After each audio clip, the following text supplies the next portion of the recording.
महाभारत केवल एक महाकाव्य नहीं है, बल्कि यह रोचक कथाओं का एक विशाल भंडार है। इसमें नीति, कर्म, प्रेम, युद्ध, त्याग, बलिदान, धर्म और अधर्म से जुड़ी अनगिनत किस्से कहानियां हैं।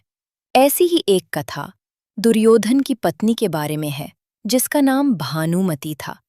उसके बारे कहा जाता है कि वह अपूर्व सुंदरी थी। वह काम्बोज के राजा चंद्रवर्मा की पुत्री थी। राजा ने उसके विवाह के लिए स्वयंवर रखा था। स्वयंवर में दुर्योधन और कर्ण समेत भारत के सभी महत्वपूर्ण राजा आमंत्रित थे, जिनमें शिशुपाल, जरासंध, रुक्मी आदि भी थे। दुर्योधन चाहता था कि भानुमति उसे माला पहनाए, लेकिन स्वयंवर में भानुमति हाथ में माला लेकर दुर्योधन के सामने से आगे बढ़ गई। तब दुर्योधन ने उसके साथ से माला झपटकर खुद ही अपने गले में डाल ली। इस पर सभी राजाओं ने तलवारें निकाल ली। कर्ण की सहायता से दुर्योधन ने सभी योद्धाओं सभी को परास्त कर दिया। वह भानुमति का अपहरण कर हस्तिनापुर ले आया। भानुमति के बारे कहा जाता है कि वह भगवान कृष्ण की अनन्य भक्त थी। वह पूरी उम्र कृष्ण जी की पूजा करती रही।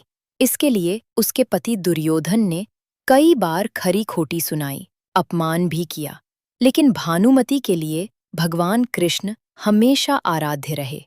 भानुमति की यह भक्ति दुर्योधन की मृत्यु के बाद भी बनी रही। भानुमति के बेटे का नाम लक्ष्मण था, जो खुद महाभारत के युद्ध में मारा गया। बेटी का नाम लक्ष्मणा था। प्रश्न उठता है कि भानुमति ने कौरवों के दुश्मन अर्जुन से क्यों विवाह कर लिया। भानुमति जितनी रूपवती थी, उतनी ही चतुर भी। कहा जाता है कि जब महाभारत का युद्ध तय हो गया, तब भानुमति को पता था कि कौरवों का सर्वनाश हो जाएगा।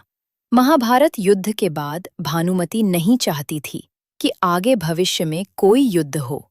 लिहाजा कृष्ण के कहने पर उसने अर्जुन से विवाह कर लिया था। अपने कुनबे यानी वंश को बचाने के लिए भानुमति ने ही भगवान श्री कृष्ण के पुत्र सांब को अपनी पुत्री लक्ष्मणा को अपहरण कर ले जाने की युक्ति सुझाई। कथा के अनुसार जब सांब ने लक्ष्मणा का अपहरण कर लिया तो दुर्योधन बहुत क्रोधित हुआ।